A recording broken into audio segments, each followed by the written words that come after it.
Flu season is coming. Yeah, it is. It's right around the corner. Dr. Ron Dummar, Nick McGurk, the Curious Patient, the Be Well Now podcast. Welcome, everyone. Welcome to the Be Well Now podcast. I was thinking about how wellness isn't sexy until you're sick. And then you're like, oh my gosh, I don't want to feel this anymore, right? So I'm like, the flu, I ain't getting the flu. I'm just living my best life.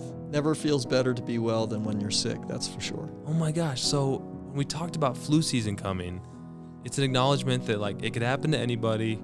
Nobody wants to get sick. Your life gets put on hold.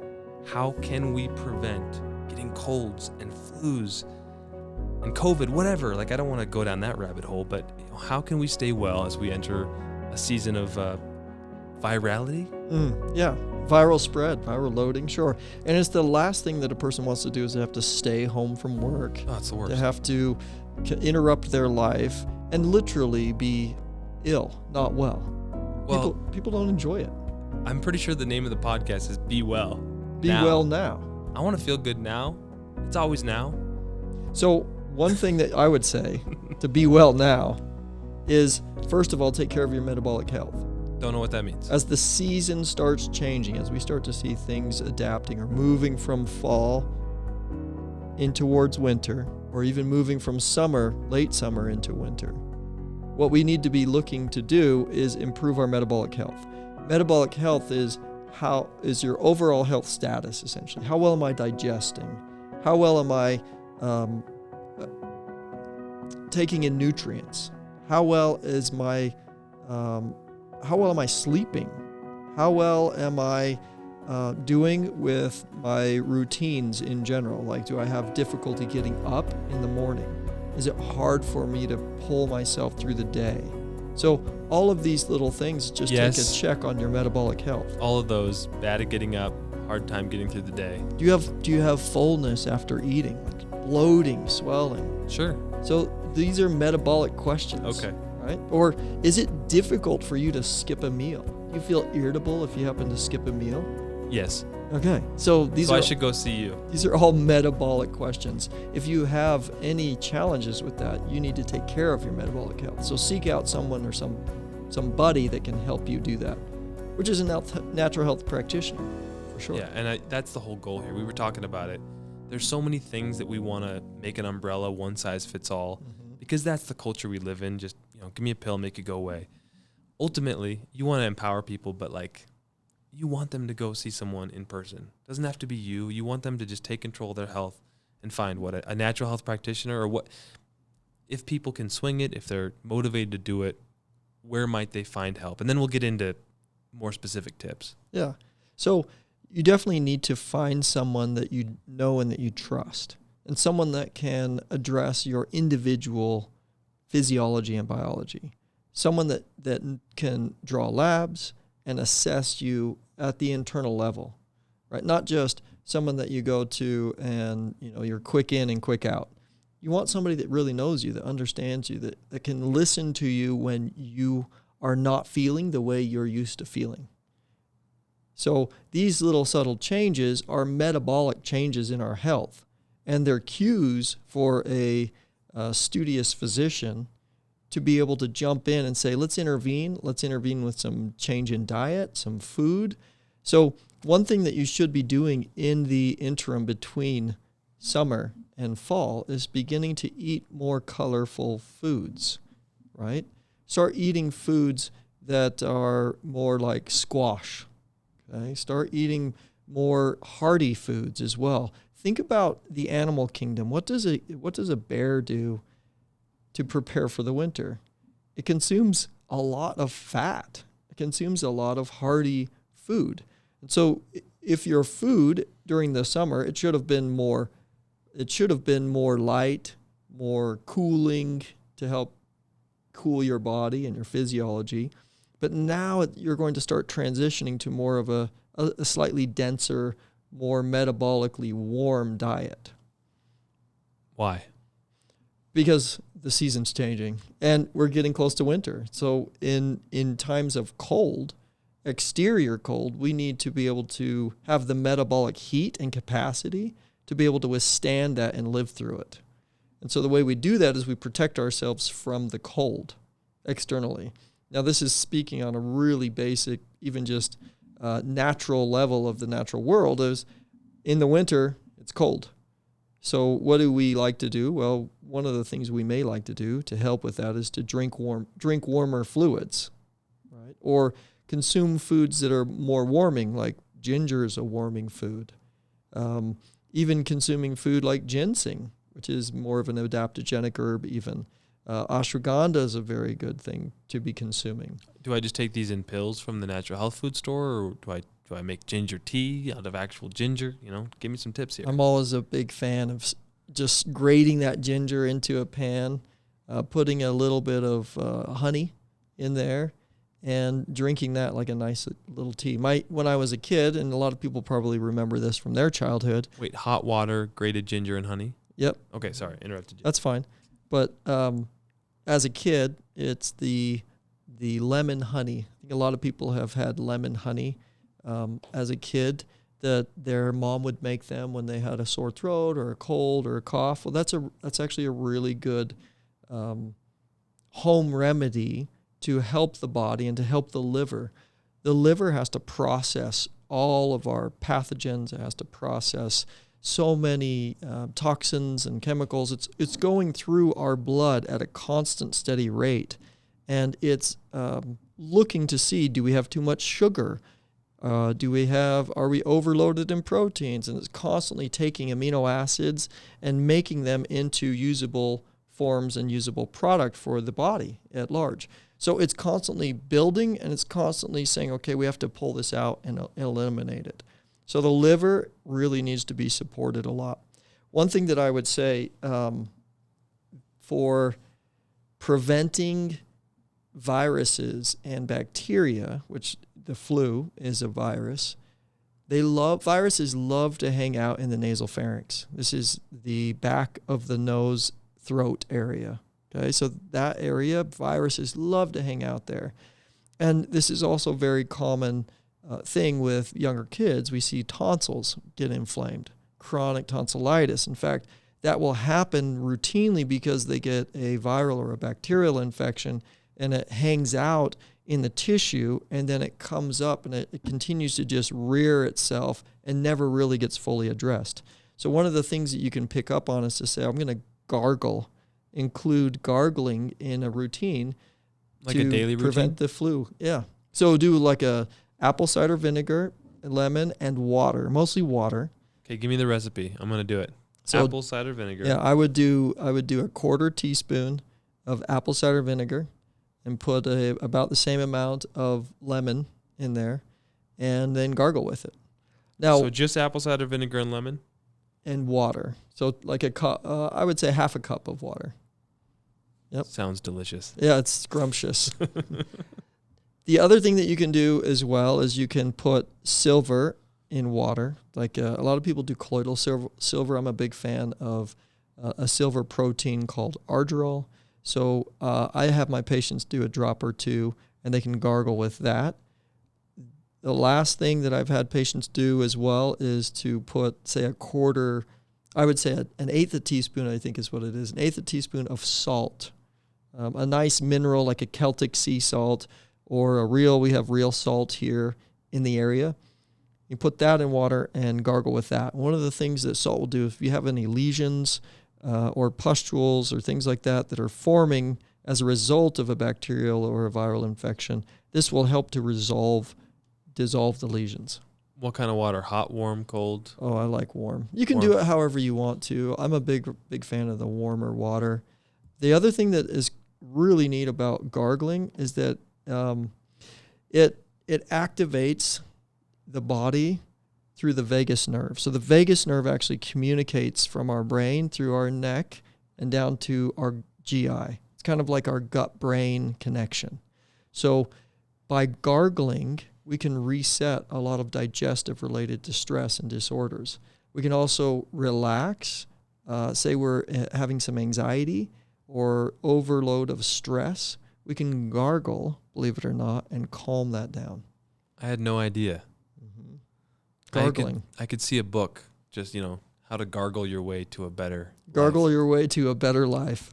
I love it. We come up with all the best the best keynotes, right? Okay, is this in the morning or at night? Because I'm going to do this. I'm going to start doing this. You know, if you gargle at night, then you have that sitting there throughout the night, and it's a very protective effect. I would do it morning and night, though. I'm a mouthwash guy. Should I not be doing mouthwash? So mouthwash, it depends on the mouthwash that you use. But it's got if all you kinds turn of it yellow over, fives and parabens. Yeah, if you turn it over, it's got a lot of toxins that are in there. It's going to feel really clean, and it burns a little bit too. But it'll all, think about your teeth. I went to the dentist, biological dentistry. I'm a big fan of it. And in Chinese medicine, we look at the mouth and the teeth. Each of these molars and teeth have a reference to organs, like a meridian system of the mouth. So if we look at, I think, did we talk about the ear as a remnant? Did I talk to you about that? I don't think so. If you look at the ear, I'm going to take my headphone off here for a second. And if you look at my ear, you can see that it looks like a remnant of the fetus. You see the head's right here, and then the neck, and then it splits into right here at the pelvis. There's a leg there and a leg there, and right in here are all the internal organs. So the ear in Chinese medicine, they look at it like a remnant of the fetus. And so they'll break down the ear, and there are some acupuncturists who will only treat the ear, auricular acupuncturists only. You may have seen me sometimes in community acupuncture use people's ears or come in and do specific ASP needles that they're called, and they're semi-permanent needles, and I'll put them in the ear to help them with certain conditions. So we look at the ear as a remnant of the fetus, meaning that we can treat any portion of the body neurologically through the ear. Okay? So the mouth is another like microcosm of the body where you can treat, any part of the body through the gums, the teeth, and the mouth. But that's important for dentistry because if you have a filling, or if you have a root canal, or if you have some other infection or gum swelling, it's related to a specific organ system as well. And so a wise dentist will pick up on that and may be able to refer you to a Chinese medicine doctor, or even have some herbals or prescription there for you as well. All right, so the mouthwash we is just bad. went off Do I mouthwash with the gargling after I brush? Like, if I'm going to do this, I need a system. If you want a mouthwash, I would do, you get like peppermint essential oil and maybe a little frankincense and some tea tree oil, and you can put that in water with a little bit of either salt, or you could even use a little baking soda if you want it, and just rinse with that. That would be a better mouthwash than all of the chemical-laden ingredients that we have on the shelf. I just meant you talked about the apple cider vinegar, lemon, and water. Oh, yeah. Do I do that after I brush? Because I'm going to have that minty flavor. Because you want that to be the last thing. Okay. Mm-hmm. Okay, that's all I wanted to know. Yeah. Okay. I'm just a guy who says, give me something. Give it to me now. If it's not a pill, give me something that I can do. It's a system. I just want to try it. Make it less complicated for me. Give me something I can try. So, folks, I hope you take that with you. I'm going to try. All right, what's next? Zinc. What's next, Doc? Take zinc. Okay. Zinc is helps with the upregulating the immune system. Same with vitamin D. So zinc and vitamin D. How much D? Can you say that on a podcast? I probably won't give grams right here, but vitamin D is recommended so much everywhere. You're not going to go wrong with it, but I would say to typically stay at 5,000 IU. That's how we do the measurements of international units with vitamin D. 5,000 IU or less per day. Okay. And also remember, if you're taking vitamin D and you're not seeing improvements if you're checking it with the blood, you may actually have a metabolic concern where you're not breaking fats down properly. So it could be a bile production or a gallbladder-related issue as well if you're not having improvements in your vitamin D levels. We've all had that moment where we go to the store and we buy supplements or a multivitamin and we're like, yes, my life's going to get so much better. And nothing changes in the way that I feel. Yeah. And so I'm like, I'm not going to take these because then I got to go fork out a bunch of money to go buy more.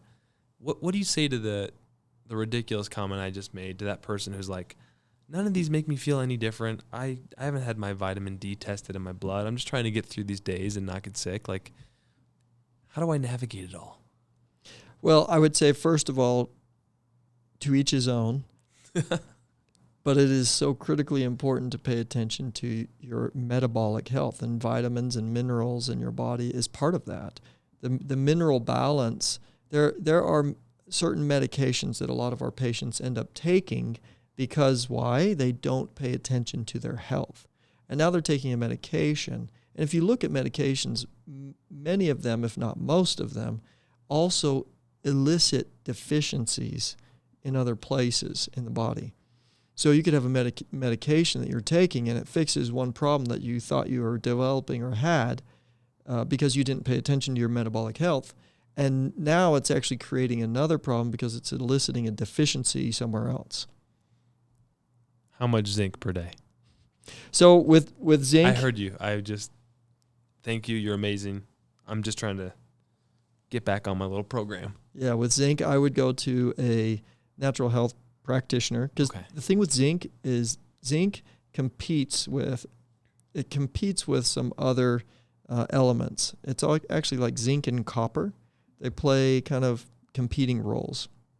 And so what you want to do is you want to make sure that these ratios that you're getting in your body, you're not taking too much and you're not taking too little. And the reality is you may not need zinc. Okay. So one indicator from a lab test, when I see patients, I'll see alkaline phosphatase. I'll follow alkaline phosphatase. If their alkaline phosphatase is off, then I'll look at it as they may need some zinc. And that's because alkaline phosphatase, which is an indicator within the blood, is a zinc-dependent enzyme. So it needs zinc to actually be created. And so if it's off, then I know, okay, we need to maybe buffer with some zinc. However, on the flip side of that, if you see like thyroid markers are off, or even hemoglobin level is off, you know probably there's a copper-related issue. Okay. What's next? So zinc. I would also make sure that you're taking some bone broth. Get some bone broth every day. You have those nice stem cells. You have that good blood product and everything that from the bone broth itself. In my family, we love chicken soup. We cook the whole chicken, and I like to break the bones so that the bone broth actually seeps in, the marrow seeps into the broth itself. That's really what we want to be consuming. In your bone broth, you can put some dongui. It's an herb, angelica root. If you put a little dongui in there, it will help with balancing hormones and balancing vitamin D levels. So balancing hormones is an important aspect of our health as well. And we can add something simple like dongui to our chicken soup or a bone broth recipe, and we can improve our health that way. Now, ready for the last one? Oh, I thought we were just getting started. Oh, okay. Well, we might be. Okay. One more is hydration. Oh, okay. Hydration. We always talk about hydration. I think hydration is a big thing. We should be drinking half our body weight in ounces of water a day. And if you're noticing that you're drinking fluid, but you seem to just be peeing it right out, you may have a cellular problem where you're not able to transfer nutrients or absorb those fluids as well. So you may have a condition, inflammatory condition, whether it's an autoimmune disorder or even an infection, a bacterial or a viral infection that's preventing you from being hydrated properly. Eat more colorful foods. Yes.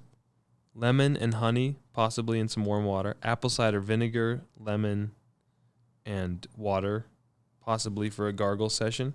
Gargle it up. Gargle sesh. Then we had the teaspoon, 1/8 teaspoon of salt in water for a possible gargle. All these are immune boosting. Yes. In different ways. My natural mouthwash, you said some peppermint, frankincense, and tea tree oil? Yes, with a little baking soda. With baking soda? Yeah, with baking soda. And how many drops? What are we doing there? Am I mixing this fresh water every night? Yeah, you mix it fresh. I would just do you will only need a couple drops of each of those oils. Okay. Even if you just did one, and we're talking about a small amount of water too, like a fourth of a cup of water would be plenty. You told me to take zinc and vitamin D. You didn't mention vitamin C. You know what? I didn't mention vitamin C, but that is one of my favorite ones. And that's probably because I think that people should be taking vitamin C every day. Like, just take it Just all year round. so just do the thing. Vitamin C we do not make. It's a vitamin we don't make. So back when this vitamin disorder was discovered, okay, it was a vitamin C deficiency that was discovered, and it was sailors initially. Well, I would say that was probably in the 1700s, but way before that, even in the 400s, Hippocrates wrote about this type of condition that seemed to be like swollen gums and emaciated people, and they were essentially coming apart internally. And so later we developed this idea. It was called scoriatic or scurvy, right? So we see this description in like the 1800s of scurvy described as this disease or this illness that was taking lots of lives. It was lots of lives that were taken, and it was the reason we were coming across this was because a lot of these sailors were out at sea and didn't have a source of fresh fruits and vegetables. What they found was that if they sent these sailors with citrus, with fruits like limes, which could be easily stored, or even with cabbage or potatoes, but cabbage wasn't as easy to store, or potatoes. Limes seemed to be a lot easier to store for them on the ships. And so they used the limes as a source to fight the scurvy, and it worked brilliantly well. And eventually they later discovered that the substance within the foods was actually vitamin C, or what they call ascorbic acid. So they call it ascorbic acid after the ascorbic or the scorbate, the scurvy type of condition that it cured. That's so fascinating. So why Vitamin should we C. do that? Yes, all the integrity and what was happening. We mentioned the gums and everything receding. The integrity of the collagen is depleted if vitamin C is not present. So vitamin C helps with collagen formation. It helps with tissue repair. It helps with, every time we have a inflammatory process that occurs, or a lesion in the body, or a cut, it requires vitamin C to repair that. Now the problem is our bodies do not make vitamin C. Majority of animals in the world make their own vitamin C. And this is fascinating. We could talk about vitamin C. I think we'll have another podcast on vitamin C. But this is a cool thing that we'll mention there as well in more detail. Animals create their own vitamin C, almost all of them. Some of them don't, like gerbils or something. But they create it as a response to stress. So vitamin C also functions like a stress hormone.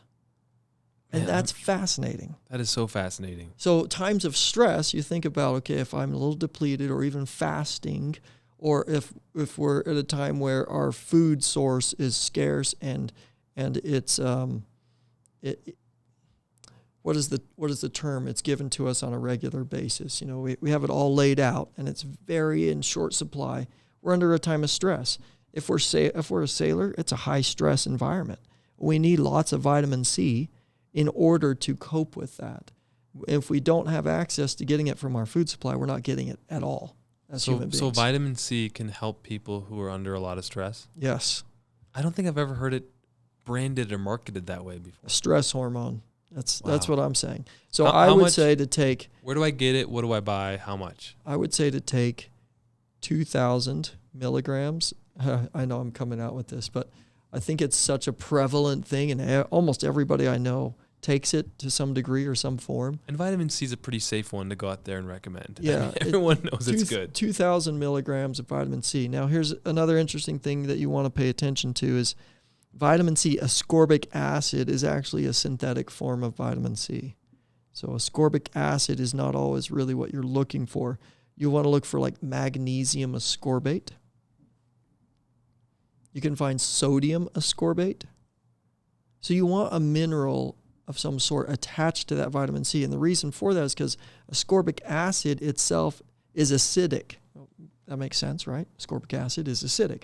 And it can turn the pH of the blood and the body acidic as well, which we don't want.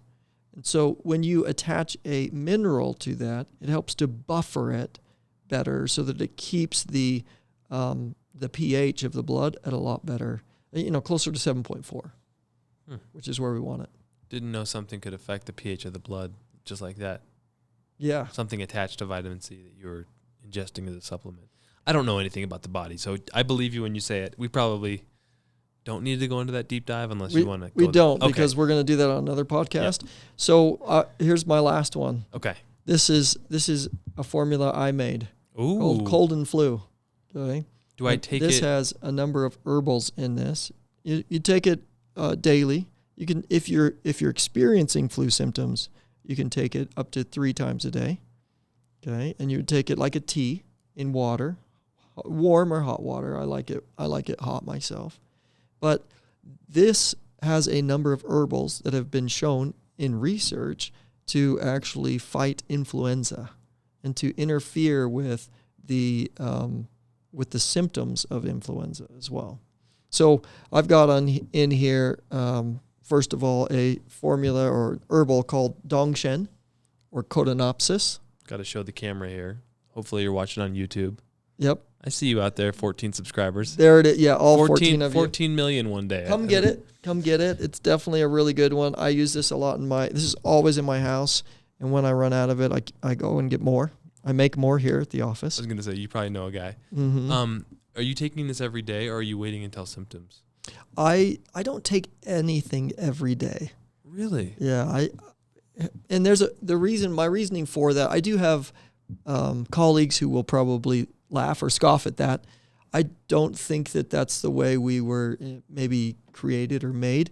I don't take anything specifically every day except food.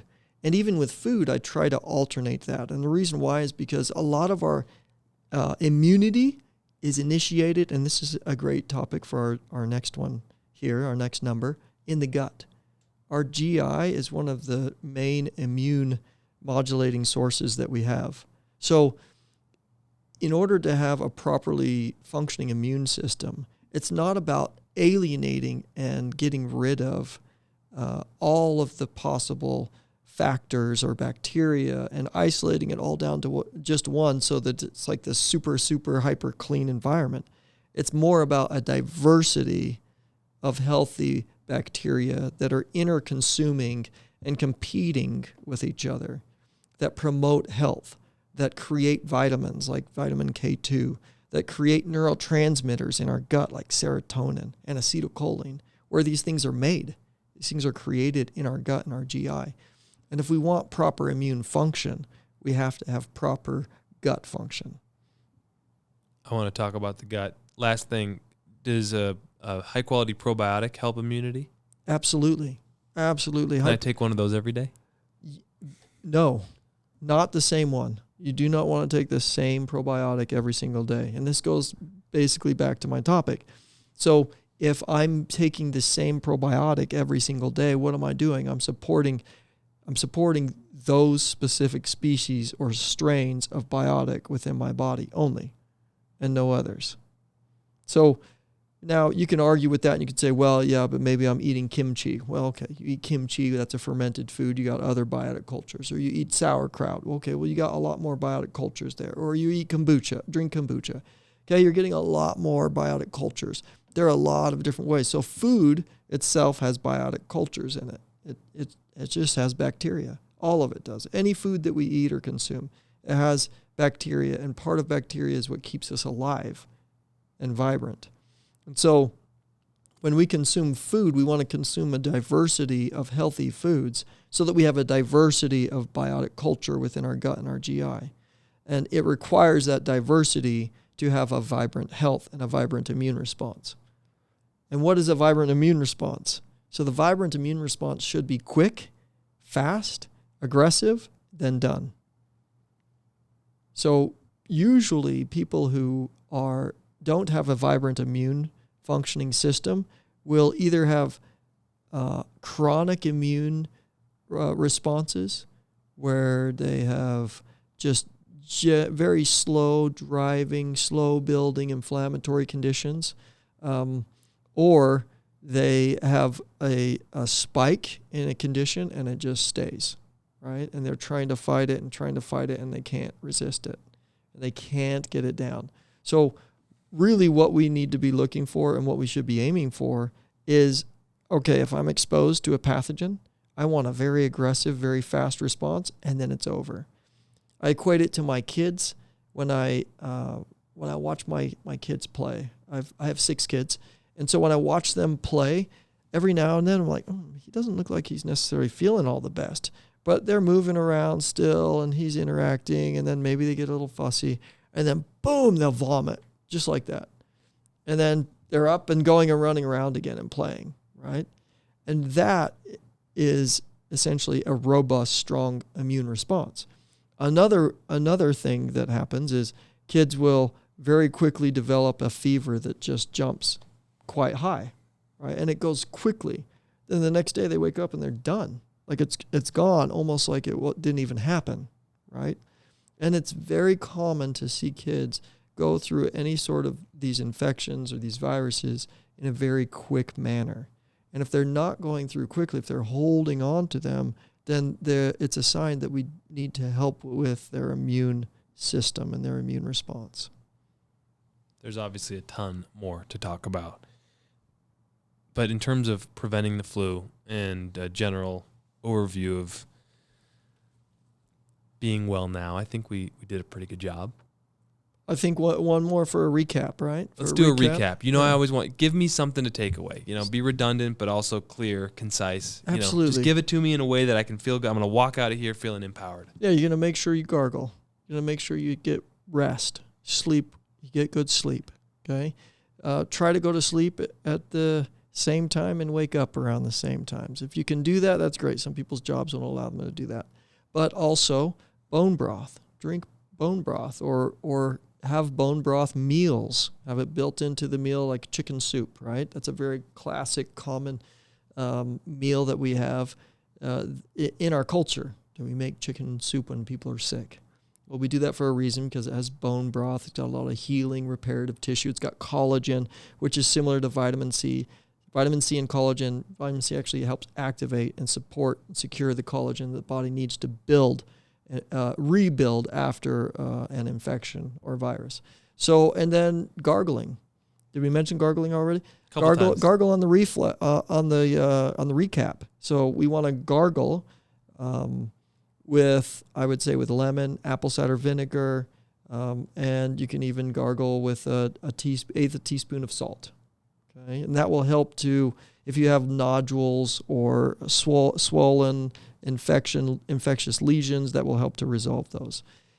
The other thing was we wanted to make sure that you had a clean smelling breath when you went to bed at night. So for your mouthwash, peppermint, frankincense, and tea tree oil is what we said. Are those all essential oils that you could buy? Those are essential oils. You can buy them. We can get them for you here. A lot of people have oils accounts. I'm sure you can find somebody that has a doTERRA or a Young Living or an Evergreen account or something. You've probably got a family member who has a decent quality oils. If you want to buy them from us, you can. We have them here. And Community Health and Wellness in Heber City, Utah. There you go. Thanks for the plug. No. Zinc. Zinc activates the immune system and upregulates the immune system. Vitamin D as well, and vitamin C. What about the baking soda? Did I miss something? You talked about the baking soda. Oh, baking soda. I forgot to say that. How much do I put in there? So baking soda, 1/8 of a teaspoon. Like Arm & Hammer? Like what kind of? Where do you get good baking soda? Yeah, good baking soda, probably the best place to get that is at your local health food store. Okay. Buy a good quality baking soda. You want to make sure that it doesn't have additives or preservatives in it. One time I tried, is it like coconut pulling or what do they call it? I love oil pulling. Oil pulling. Oil pulling. So you can do it with coconut oil. Could that be my mouthwash? I bought it. It was like a tea tree oil I had like something going on with my tongue, which we could talk about in another podcast. But So- they recommended this, and I was wondering if that could be a mouthwash. I think that's a fantastic thing. It's also one of the reasons we do oil pulling is to pull toxins out of the body and to help draw toxins up and out of the body. So we swish. You'll take coconut oil. I like to take about a tablespoon of coconut oil, and then I put a drop of peppermint, and I'll put a drop of tea tree oil. It's a similar type of thing. And then sometimes I'll do a drop of frankincense if I want to or not. You can be creative with that. And then you just put that into your mouth and you swish it. Try to swish it for about 10 minutes. That's a long time. If you ever swished for 10 minutes, if you've ever been silent for 10 minutes, that's a hard thing to do for some people. It really is. Yeah. So swish for about 10 minutes. After that, you can spit it out in the sink and wash it down. And then you will feel, every time after I do an oil pulling session, your mouth feels really good, really clean. You're ready to take on the world or go to bed or whatever it is you do. The more you know. Good sir. It's always a pleasure to speak about health and being well now. If folks are listening to this, we have an Instagram. Absolutely. We do have an Instagram, Be Well Now podcast. We also have a YouTube channel. Maybe folks are watching us there. But subscribe, give us a 5-star review, share this podcast. We're obviously just doing this out of a place of passion, and if you can help spread that, maybe we help one person and they're less sick or they don't get sick this winter, and that's awesome. Yeah, and we want to share information with people. I have a lot of patients that come in, and it surprises me. I feel like sometimes when you get into a mold of where you're studying this stuff all the time, you start to feel like everybody knows at this point. You're like, well, how could people not know at this point? And the reality is people don't know because they're studying all other sorts of things that they specialize in and that they're really good at and where their talents are. So we just want to give information and provide a resource for patients where they can go and for people in general to keep themselves well and to be well now. What does namaste mean? Can we end with that but also not freak people out? What does it mean? Namaste, honoring the divine that is in you, that is also in me, and that we see in all things. Namaste. Namaste.